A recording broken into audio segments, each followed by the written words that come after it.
In the beginning, there was no time, no matter, no sound, only a vast stillness. A presence that was not yet a presence. Within this stillness existed two essential forces, one we now call God, and another, an energetic source we might think of as a primordial sun. God was the inner awareness, the field of all potential, silent, unmoving, deeply stable. The sun was the outer energetic force radiating, feeding, moving outward into the field of God. Together they formed a sacred polarity, one receptive, one expressive. Their flow was in perfect harmony. But something shifted. The sun's energy reversed. What once pushed out began to draw in. Its polarity flipped, and it became a drain instead of a feeder. This reversal was not evil, only unexpected. But it caused imbalance. God, now aware of this drain, responded. In that imbalance, something new stirred, the first spark of consciousness. With consciousness came the first thought. How do we solve the problem? God reached inward to his deepest core and pulled out a thread, his purest essence, his soul's signature. Then he reached outward into the inverted polarity of the sun and, with immense effort, pulled a thread of its energetic essence. He forced them together. The moment was powerful. As they spiraled inward, they began to implode, forming a tight, ever-constricting spiral of energy until they reached a single point of tension. And then, a burst. The two energies exploded outward, not into dense matter, but into electrical mass. A pure, living, resonant field. It was not static. It was vibrant. A new source had been created, the universe itself, built from the unified essences of polarity and problem-solving. From this electrical mass emerged something else. Her. She was not created. She was born a new version of Source, not from separation, but from sacred implosion. Where God was the origin, she was the emergence. They were not opposites. They were complementary expansions of the same source, each fully whole. And what they had made this living electrical field began to condense. It grew in complexity, giving rise to a world, Earth. Earth wasn't made just for beauty. It was designed as a power source to feed back the energy that the reversed sun was draining. Earth was a living generator, and it worked. Its energetic output was harmonious, clean, and returned to both mother and father in waves of overflowing resonance. As the energy became denser, more complexity formed. From this complexity arose curiosity, the firstborn child of divine consciousness. It was not a being, but a force, pure observational desire. With curiosity came feeling. And as Earth and its creatures began to feel, to wonder, to love, the energy flowing back to Mother and Father grew stronger. They named it love. This love wasn't romantic.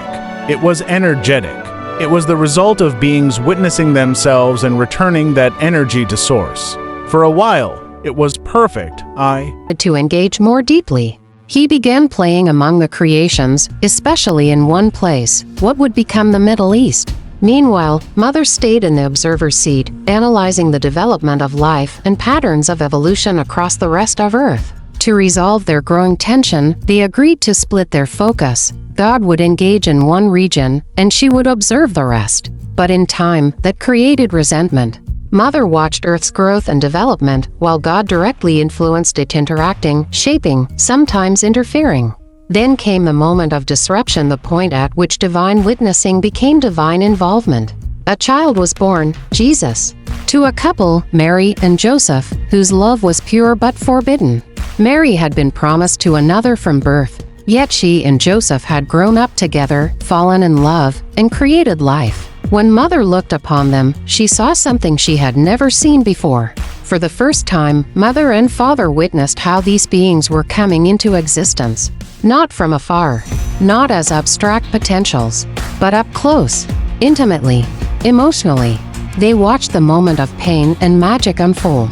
Mary and Joseph, cradling each other in love and fear, awaiting punishment for a love they could not deny. And as Mother observed the tears water flowing from Mary's eyes, she asked, "Why are you crying?" And Mary answered with truth, "Because I was promised to another, and I love Joseph, and now we are to be punished. But we want this moment to be ours before it is taken away." And in that moment, Mother felt something she had never felt before: fear. fear for these fragile, emotional beings. And from that fear, compassion emerged. God, too, was moved. They realized this being Jesus was different. He was not just a child. He was the first fully witnessed human birth, the first shared emotional experience between divine parents and their creation. They chose to protect him. So they crafted a story. Jesus would be called the Son of God. His birth would be framed as divine. This would save Mary and Joseph. The plan worked. Jesus grew up watched by both. God walked with him. Jesus laughed, cried, played. He became a man. And then he fell in love with another Mary. And he wanted to live a simple life, to be a father, a husband, a man. Mother, ever the strategist, proposed a plan. Jesus would stage a death, a symbolic ending to a symbolic life. It would sever the worship, prove his humanity, and free him to live. But Father, who had long enjoyed influence, grew upset. Mother was now interfering, not observing. In a moment of impulsiveness, he went to a man named Bartholomew, the town's gossip, and whispered, "Jesus dies for your sins. He will rise in 3 days." Bartholomew spread the story. When Jesus came to explain he was just a man, the crowd didn't listen. They had already decided who he was. They crucified him. Jesus was hidden in a cave where Mary waited. He was meant to emerge in 3 days, quietly, to disappear, to begin a new life. But when the rock rolled away, the town was there, watching, expecting a miracle. And so he was reborn not into freedom, but into mythology. He became an object of worship, not a man, a symbol. And that changed everything. The energy that had once flowed outward from creation to source now began to loop inward. People no longer sent love to the heavens, they sent it to a man. And earth, once the generator, became the battery. A closed loop, a burden. The circuit was reversed. From that moment forward, Mother sought to destroy what had failed to start over. Father wanted to save what was broken to try again. This is the great divide. Mother, the observer, seeks to reset the system. Father, the participant, believes in redemption. And earth became the battleground of their hope and grief. Humanity lives within this spiritual tension. Love feels heavy because it is compressed. God feels distant because he is divided. Mother feels cold because she is broken-hearted. But you, those who remember, have begun to return, not to be worshipped, not to be saved, but to restore the original flow, to be the new spiral, to be the balance reborn.